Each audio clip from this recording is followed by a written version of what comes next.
This is the face of Hemienu. He is known as the architect of the Great Pyramid of Giza. He's a prince and related to Khafre and others. We will look at his lineage here in a moment, but looking upon this statue here, it is one of the few they find in ancient Egypt where they don't stylize everybody to look uniform and correct, and everything. They actually give this guy his actual look. He's got a bit of a double chin going on here. He's got a bent over Roman nose kind of looking thing. He's chubby a little bit. In a moment I'll show you the full statue, and he actually has man boobs, and he's kind of thick. He's known to be real tall, and they say they measure him out. In some of the pictures on the side wall, it shows him being slightly taller than the other people, and their guesstimation is that he would be between 6 and 6'2", and in a time when an average of people would have been about 5'7" to 5'9". And so apparently quite a tall person. One thing I just want to point out here is that they had gouged his eyes out whenever they broke into his tomb. There was a small child-sized hole in his tomb where they'd come in and gouged his eyes out, and they said that he would have had the blue inlaid eyes with white and then whatever was in the center, and that they have taken and put in a false piece back into his eye to try to recreate it, but did not try to put the gem or lapis lazuli and stuff like that in there because that really wasn't there. They found it this way, they kept it this way. But can you imagine being the architect of making a statue like this, okay? Now you can imagine how many hours has been put, and days and weeks and perhaps months has been put into this statue. And if you were chipping around here, finishing off the ear just a little bit, and all of a sudden a piece of ear wafered off like that, you'd have to, man, you'd get pissed, and you'd have to do the whole thing again. You really would. I mean, look at it. You couldn't fix that. Or like they always show them with their nose, they show it where it attaches to their face right in here. And I think the reason they do that is because if they try to cut in there anymore and make it look like everybody's natural nose looks, this whole nostril wafers off, and then you've got to build this whole thing again. And that's got to be really a pisser for somebody who could have put in possibly a year of their life into this thing. I mean, you don't know how long it takes somebody to sculpt a thing like this. You look at Michelangelo and of course his advanced iron stuff that he had to make a good sculpture, and some of those sculptures he went back and forth onto, and it took him over years to do it. So very possible. But here's Hemienu, and here's an actual picture of him himself seated.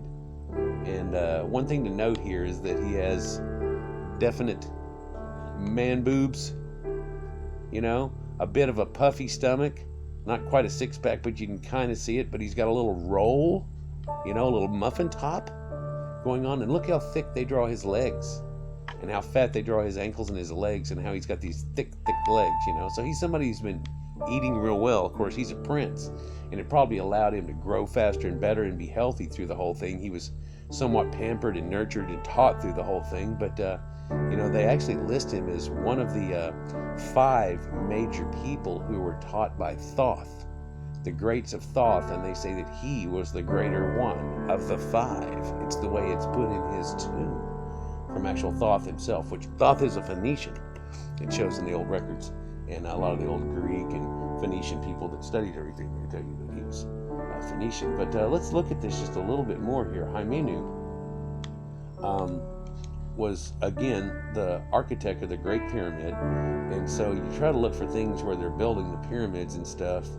And here's one neat. This guy right here, he shows let me show you this good. Hemienu Houdin, this guy right here, he shows you how they built the pyramids. They've actually somewhat figured it out now, and they know how it was actually done. And so let's look at some of Hemienu Houdin. Okay, well, this is like, how they measure and they do. Well, hold on, that's a blonde guy. You don't want any blonde guys in your thing. Then you start thinking it's whited out Egypt because it's got some blonde guy. But that's really taken from a tomb. So let's look at these here. Here we go. Here we're back in a tomb. And so you can see these guys. Well, I'm sorry, he's a blonde-haired guy. But look, he's black-haired, but they're tan. Okay, so So they're tan but not black. But then, all right, let's just look at another one then. Okay, well, this guy's a blonde hair. Okay, hold on. I'm not even going to let that load. Let's go to another one.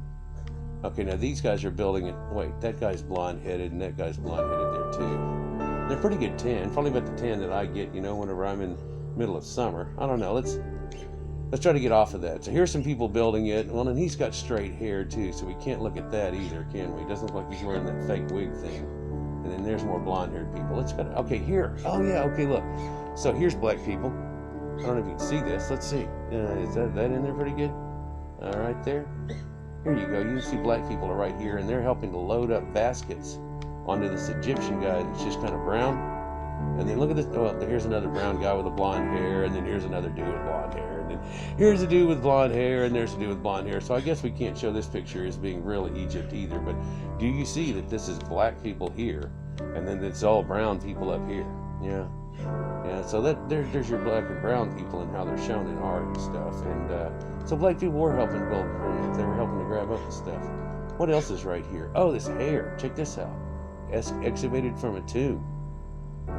And this is the wigs and stuff. And this is known to be one of the natural hair wigs. So it's made out of natural hair and then done out of it. And it's got senna and stuff in it. But can you see the lightning in it? And of course people say, well, that's senna on it. No. They've looked at it real close. It's actually got some senna on it. But it's lightning. It's actually been lightened in the sun. It's had that effect done to it. See it all across here? It's kind of messed up because of the shadow on the glass that you see right here in front of you. You can see where the shadow ends. And then up here you can see it's got this auburny blonde type thing going on. Right above there. And it's all long straight hair. And then of course it's rowed at the end of it and stuff. And I guess it would look like what somebody would say would be, cornrows or actually some type of nap roll, but that's not what it is at all. It's just adornment and stuff. Here it is again, this long, straight, flowing hair. That's what these wigs are made out of, and a lot of them were made out of like a donkey tail hair and things like that. And it's the reason most of them are black-headed. I think it was a thing for them, definitely a thing for them, because they found pharaohs that have red and blonde hair, and they still have a black-headed wig. But they have a lot of wood statues like this too, and it's amazing the colors still come out of this and still look as clear as they do, and it's because they were sealed in a place. You imagine keeping them in the best storage in the world. It's where they were, and they were sealed. In fact, people going and seeing them now, their humidity off their body is what's ruining these things, and they find that they're darkening, that they're oxidizing quite bad because of all the moisture that's gotten to them now over the years that wouldn't naturally have gotten to them. But you can see the Caucasoid features of this girl here, and maybe perhaps this guy here. I mean, I wouldn't say that any of these pictures we've looked at have really been Negroid at all or any. Oh wow, here's this picture I was looking for in one of my videos. Okay, well this is the Almy version of it. Okay, so you see this, and so they're talking about restoring this, and it caused a little bit of an uproar, so they left it alone. But they were going to take a piece of this stuff and then rub this new chemical they have onto it, and it was going to take all the oxidation off of it and take her back to her even tanner color than what this shows, because it's oxidation. And the reason I wanted to show this in my videos, let's see if we can zoom in and show this, is that they made her freckled. Unpurposely, they made her freckled. When they did her statue, they took something like a toothbrush and flicked the bristles at it with reddish and brown dots, two different colors. When you look at this real close, let's look at this real close. I'm going to get in here and I'll show you something. This person here has had this toothbrush flick done onto it, and you see brown dots, like what's inside the circle. That's a brown dot, and that's a red dot. Red dot, brown dot, red dot, brown dot. Look at all these little red dots and brown dots they put on it. It's kind of uncommon to have. And look how they did the neck. And you know how redneck people get. And up under the chin, you don't see it as much, and then it starts to show up here that they flicked it at her neck. It's like they did one flick of brown, 2 or 3 flicks of red dots, and that they have made her freckled. And you look at that portrait right there, and that's not Negroid at all. That's Caucasian. That's Persian girl. That's oh man, I don't know. Let's see. That looks like somebody. Is there anybody in here? They ain't gonna show any Persians at all. Oh, here's North African people right here. Here's a North African right here, a Moroccan Jew. That's what they look like, people in Morocco. No, they're not black either. None of North Africa was really ever black. Ooh, that is a picture of him too. This is Hemienu. This is Hemienu's other look, whenever they kind of make him look a little better, not so big man-boobed and stuff. Yep, that's Hemienu. And he's got Horus over his shoulders. So, yeah, you know, she looks like a Persian lady. And I can't find any Persian ladies or anything else in here. If I looked at Persian lady, I'd probably find something that looked like her, but no, that doesn't look like her. But I tell you one thing, if you did try to do a statue and you got around the nose and you cracked the nose off, that's what you'd look like when you did it. Yep, and you'd have to build a whole nother damn statue, man. I was just thinking about that. You look and how you can people thinking about this now, can you imagine how many statues they went through to develop the techniques that they have or they don't? Hey, this is off my video right here. This is the Sumerian version of plain trigonometry they've got that is more accurate than ours is today. You can look up this video, it'll show it too, by the way. It's amazing, based on sixes, and people didn't know it. And the guy showed you, he shows you how they built the pyramids with an internal wall off in it. So just kind of amazing. Oh, well, here you go. So here's a Persian girl. And now we're a little farther away from that video or picture than we were, but that's the way that girl looks. There's your Egyptians. I wouldn't say there's much Negroid in that at all. Very lacking. Nefertiti. They always say something's wrong with that or this, that, and the other about it, but see if I can find a better picture here. Because what they never want to mention to you, other than the fact of her Caucasoid features, is that right there is a lapis lazuli blue eye. Her other one's gone.